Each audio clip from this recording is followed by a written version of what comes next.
Listen to me very carefully. There are moments in history where the entire board game changes. Most people are too busy looking at the pawns to notice that the table itself has tilted.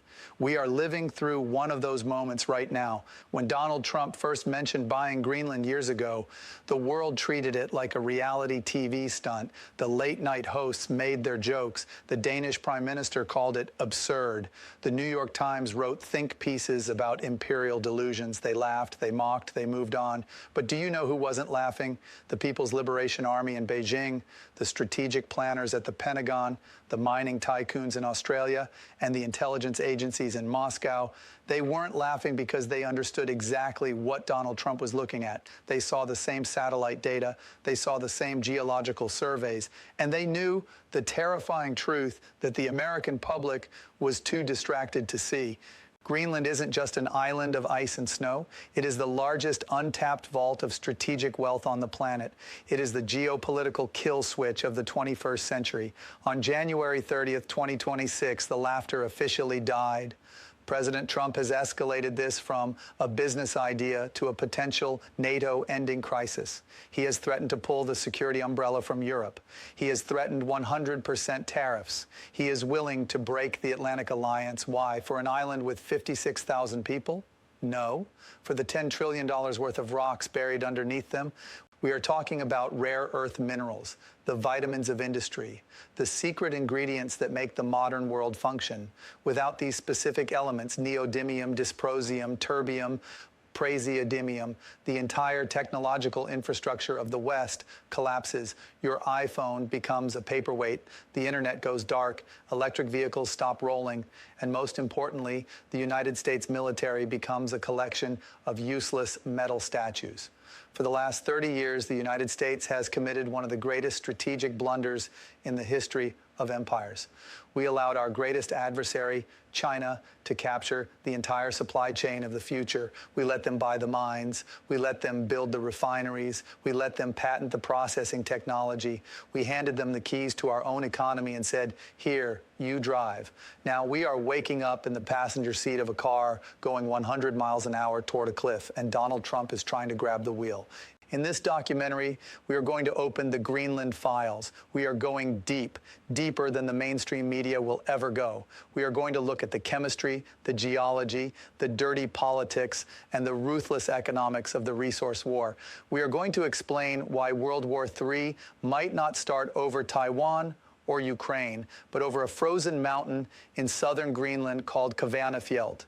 To understand why Trump is willing to blow up NATO for Greenland, you first have to understand what rare earths actually are. The name is a lie. They aren't actually that rare. They are found all over the Earth's crust. Cerium is as common as copper.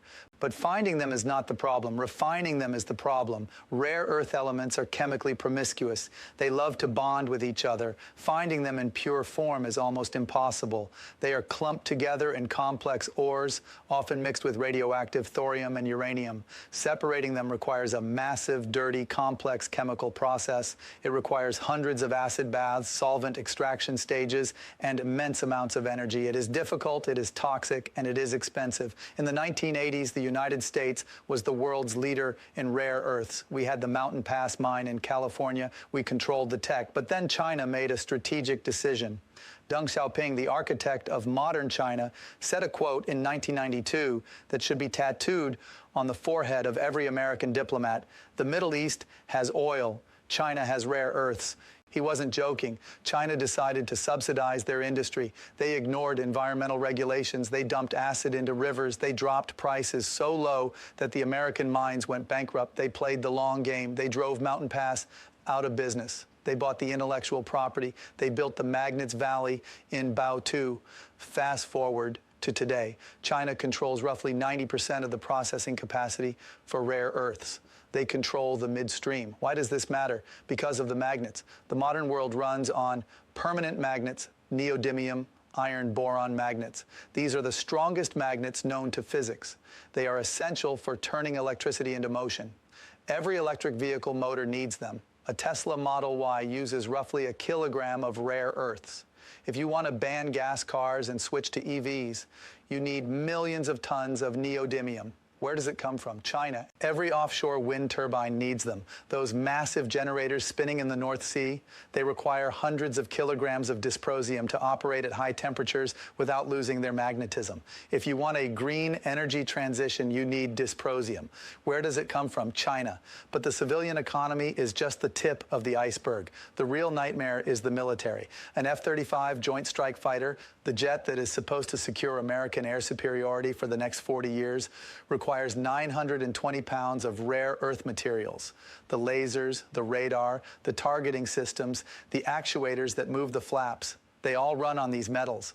A Virginia-class nuclear submarine, it needs 9,000 pounds. The Tomahawk cruise missile, it uses terbium for its guidance system. The night vision goggles our special forces use, rare earths. The satellite communications that guide our drones, rare earths. We have built a military machine that is 100% dependent on materials supplied by the very country that machine was built to fight. If Xi Jinping decided tomorrow to ban the export of rare earth magnets to the United States, which he has threatened to do, Lockheed Martin shuts down, Raytheon shuts down, the Pentagon goes dark. This is national suicide. It is a strategic vulnerability so glaring, so obvious, that it seems impossible that we let it happen. But we did. And this is the context for Greenland. This is why Trump is acting like a bull in a china shop. He knows we don't have 10 years to fix this. We need a massive source of supply, and we need it yesterday. So why Greenland? Why not just open mines in Nevada or Australia? Because Greenland is special. Geologically speaking, it is a freak of nature. Specifically, we are looking at two deposits on the southern tip of the island, Kvanefjeld and Tanbreez. Let's talk about Kvanefjeld first. This is widely considered the world's largest undeveloped deposit of rare earth elements. But it's not just the size that matters, it's the composition. Many rare earth deposits are light rare earths, cerium and lanthanum. These are useful, but they are cheap and abundant. The money, the power is in the heavy rare earths, dysprosium and terbium. These are the ones China has a total lock on. These are the ones we need for advanced military tech. Kvanefjeld is rich in heavy rare earths. It sits right on the surface. You don't need to dig a mile-deep shaft. You can essentially shovel it off the top of the mountain. It is located near a fjord that stays ice-free year-round, meaning you can ship the ore out easily. The estimates of the value buried there are staggering. The raw mineral wealth is calculated in the trillions. $10 trillion is a number often thrown around, but honestly, in a shortage scenario, the price is infinite. What is the price of the metal you need to win a war? Whatever the seller asks. Then there is Tanbreez. This deposit is owned by an Australian geologist named Greg Barnes, who has been trying to develop it for years. He calls it a sleeping giant. He claims Tanbreez alone has enough rare earths to supply the world for centuries. So why haven't we mined it? Why is this treasure chest still closed? Two reasons: the uranium problem and the Chinese shadow. Kvanefjeld is a multi-element deposit. The rare earths are mixed with uranium and zinc. To get the rare earths, you have to mine the uranium. For decades, Greenland, which handles its own domestic policies while Denmark handles defense, has had a zero-tolerance policy on uranium mining. The local Inuit population is rightly concerned about radiation, dust, and environmental damage to their pristine ecosystem. Farming and fishing are their way of life. They don't want a radioactive open pit mine in their backyard. But here is where the story gets dirty. Enter Shenghe Resources. Shenghe is a Chinese company with deep ties to the state. Years ago, they quietly bought a 12.5% stake in Greenland Minerals, the Australian company trying to develop Kvanefjeld. They became the largest shareholder. They inserted their technical experts. They signed agreements that said, if this mine ever opens, the ore goes to China for processing. Do you see the play? China knew they couldn't own the mine outright. NATO would freak out. So they bought a minority stake, embedded themselves in the supply chain, and then waited. When the project ran into political opposition in Greenland, China didn't mind. If they can't have the minerals, they certainly don't want the U.S. to have them. Keeping the minerals in the ground preserves their monopoly. In 2021, a left-wing party came to power in Greenland on an anti-mining platform. They passed a law banning uranium mining. Kvanefjeld was dead. China's monopoly was safe until now. Donald Trump does not accept local zoning laws when national security is at stake. He looks at Kvanefjeld and he doesn't see a local environmental dispute. He sees a Chinese blocking maneuver. Trump's advisors have told him, Sir, if we get Kvanefjeld, we break China's grip. So Trump is escalating. He is going to the Danish government, the sovereign power over Greenland's foreign policy, and he is laying down a new law. The argument is this: Denmark, you are a member of NATO. You spend barely 2% of your GDP on defense. The United States spends billions protecting you. We have a base at Thule in northern Greenland that protects the entire Arctic. You are a protectorate in all but name. Now, we have a strategic necessity. We need these minerals to build the weapons that protect you. If you block us from accessing Kvanefjeld because of environmental concerns while you enjoy the safety of our nuclear umbrella, that deal is over. It is a brutal transactional argument, but it is effective. Trump is threatening to recognize Greenland's independence directly. This is the wedge. Greenland has a strong independence movement. They want to separate from Denmark, but they can't afford it. They rely on a block grant from Copenhagen, about $600 million a year, to keep their government running. Without that Danish money, Greenland goes broke, unless someone else offers to pay. This is the real estate deal of the century. Trump is essentially whispering to the Greenlandic leadership, why take $600 million from Denmark when you could make $6 billion a year from mining royalties? We will buy the minerals, we will build the airports, we will build the hospitals, we will make you rich, and you can finally be an independent nation. He is trying to buy their loyalty. He is trying to outbid Denmark for the affection of the Greenlandic people. And China is playing the same game. They have been courting Greenland for a decade. They proposed building 3 airports. They proposed buying an old naval base. The U.S. blocked those deals at the last minute, but the intent is clear. China calls itself a near-Arctic state. They have mapped out the polar Silk Road. They know the ice is melting. They know new shipping lanes are opening up that will cut travel time from Shanghai to Europe by weeks. They want a foothold in the North Atlantic. If China builds a port in Greenland to ship ore, that port can also host spy ships. It can host submarines. It sits right off the coast of North America. It bypasses the Guyuk Gap, Greenland, Iceland, UK, the choke point the Navy uses to track Russian subs. Allowing China to entrench in Greenland is a military catastrophe for the U.S. So Trump is not asking, he is telling. He is preparing to use the Defense Production Act not just on U.S. soil, but to fund projects abroad.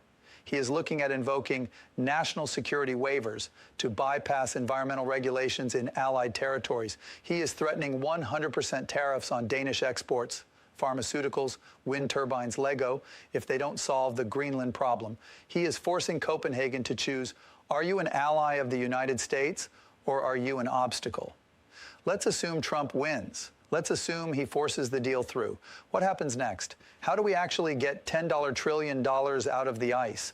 The logistics are a nightmare. This is not like drilling for oil in Texas. This is the Arctic. We would need to build a massive infrastructure network from scratch. Deep water ports. We need ports capable of handling massive ore carriers in sub-zero temperatures.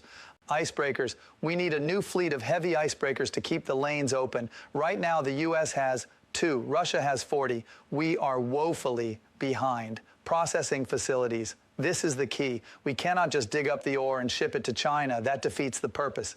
We need to build the refineries in Greenland or ship the raw ore to the U.S. But refining rare earths produces radioactive waste, thorium. No state in the U.S. wants a new radioactive tailings pond. Trump's solution? Process it there. Build the refineries on the remote coast of Greenland, pay the locals handsomely, store the waste in the permafrost. It is a controversial, dirty solution, but it solves the NIMBY, not in my backyard problem in the U.S. This construction project alone would be the biggest industrial undertaking since the Alaska pipeline. And this is where the financial opportunity lies for investors. If the Greenland files are opened, we are looking at a gold rush. Mining companies, small cap explorers holding rights in Greenland would see their stocks go up 10,000%.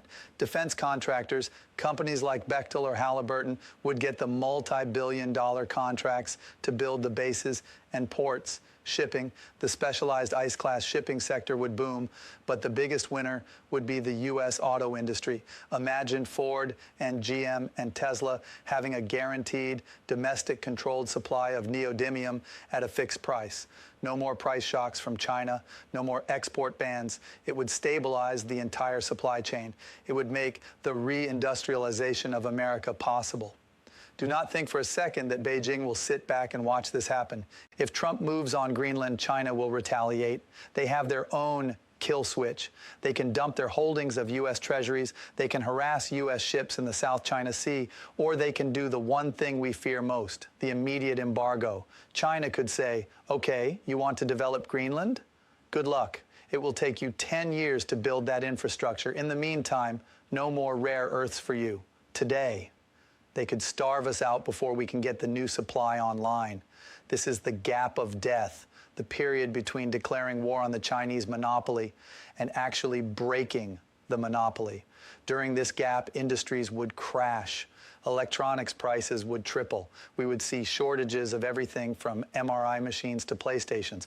Trump is betting that China won't pull the trigger because it would destroy their own economy too. They need to sell this stuff. He is playing a game of chicken with the global economy. He is betting that the U.S. can endure the pain longer than China can endure the loss of revenue. It is a high-stakes gamble, but Trump looks at the alternative: permanent dependence on a communist rival for the building blocks of the future, and he decides the risk is worth it. We are entering a new era of history. The era of globalization is dead. We are in the era of resource nationalism. For the last 30 years, we thought the world was flat. We thought it didn't matter where things were made as long as they were cheap. We were wrong. Geography matters. Geology matters. The country that controls the rocks controls the future. If China controls the rare earths, they control the speed of the AI revolution. They control the speed of the green transition. They control the lethality of the U.S. military. Greenland is the only rock big enough to break that control. That is why Trump is obsessed with it. That is why the State Department is rewriting Arctic policy. That is why Danish diplomats are sweating in Copenhagen right now. The Greenland files aren't just about mining. They are about the survival of the Western order. So the next time you see a headline about tariffs or NATO dues or a random island in the North Atlantic, don't scroll past it. Connect the dots. Look at the periodic table. Look at your phone and realize that the war for the 21st century is happening right now beneath the ice. This is the story of the decade, and we will be watching every move. Subscribe to the channel. We track the resources. We follow the money. We tell you the truth. The media is too scared to touch. And I'll see you in the next video.